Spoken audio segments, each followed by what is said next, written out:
여러분 안녕하십니까? 포항 MBC 5시 뉴스입니다. 태풍으로 고립됐던 울진의 마을들은 임시도로가 뚫리면서 조금씩 일상을 되찾고 있습니다. 하지만 피해 규모가 워낙 커 태풍이 휩쓸고 간 지 열흘이 지나도록 여전히 복구는 더디기만 합니다. 박상환 기자가 피해 마을을 다시 다녀왔습니다. 지난 3일 500mm가 넘는 물폭탄을 맞아 길이 끊겨 고립됐던 경북 울진군의 한 마을. 임시 도로가 뚫려 수도와 전기는 다시 들어오게 됐지만 산더미처럼 쌓인 토사는 10분의 1도 치우지 못했습니다. 태풍이 핥히고 간 지 열흘이나 지났지만 부족한 인력과 장비 등으로 인해 복구 작업은 여전히 더딘 상황입니다.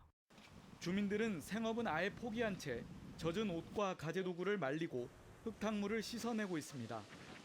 우리 집도 그렇고 저 집도 그렇고 다 닦고 쉬고 흙이 뚱질했는데 뭐 그래가 심야 보라가 못 써. 이제 그래가지고 에이스 받는다고 전화했거네.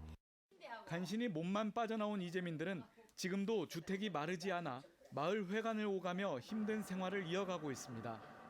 동해관에서 있다가 이제 어느 정도 이제 이렇게 되니까 이제 지금은 막 집으로죠.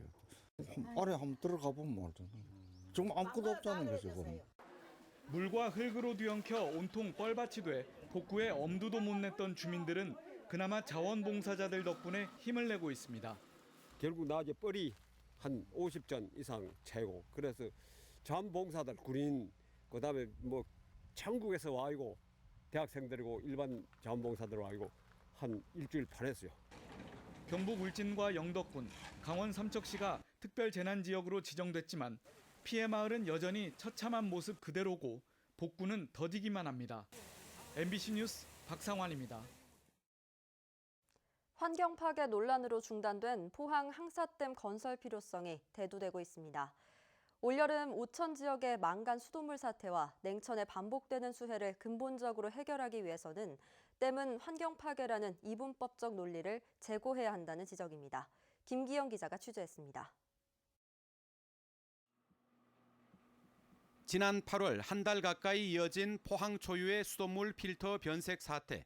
원인은 오천읍이 유광정수장에서 가장 먼 말단부여서 수압이 약한 데다 여름철 투여량을 늘린 염소가 형산강 원수에 포함된 망간과 결합한 때문으로 밝혀졌습니다. 포항시는 식수원인 진전지가 고갈되면 한국농어촌공사에 매년 1억 원씩 물값을 주고 오지에서 물을 공급받는데 이마저도 부족할 때가 많습니다. 인구가 급격히 증가한 오천읍에 댐 건설이 대안이라는 게 포항시의 판단입니다. 필터 변색 사태와 여러 가지 용수 부족으로 인한 문제를 해결하기 위해서는 이러한 시설이 분명히 필요한 것으로 보여집니다. 댐 건설의 또 다른 이유는 반복되는 냉천의 수해 예방입니다.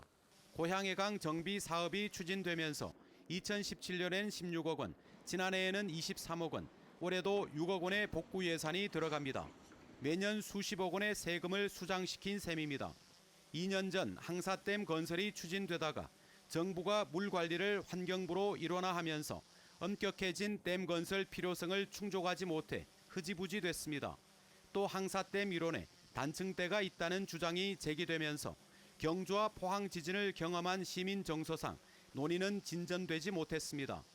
하지만 포항시는 단층은 정확한 조사가 아니며 내진 설계로 극복 가능하다는 입장입니다. 지금 포항에서 말하는 활성 단층은 정확한 근거가 없습니다. 그리고 또 설사 단층 위에 어떠한 큰 댐을 짓더라도 우리 대청댐 같은 경우에는 아무런 문제가 없습니다. 오천읍 주민 19,000여 명은 지난해 댐 건설 서명을 받아 환경부에 전달하기도 했습니다.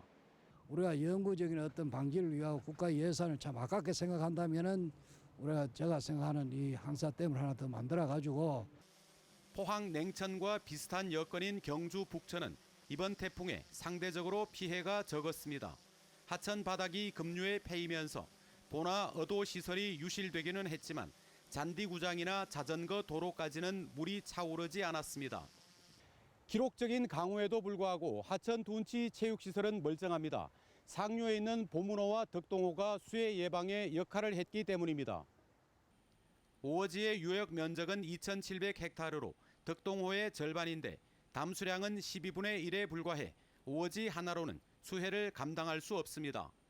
홍수 조절 기능이라는 측면에서 보면 거의 없다고 보시면 되겠고요. 상류부에 이러한 물을 절여할 수 있는 시설물의 추가적인 설치가 필요한 것으로 4대강 보철거 논의가 진행되는 마당에 댐 건설은 신중해야 마땅합니다. 하지만 수해에 따른 예산 낭비를 줄이고 안전한 수도물을 먹고 싶은 지역 주민들의 염원을 충족할 대안이 절실합니다. MBC 뉴스 김기영입니다.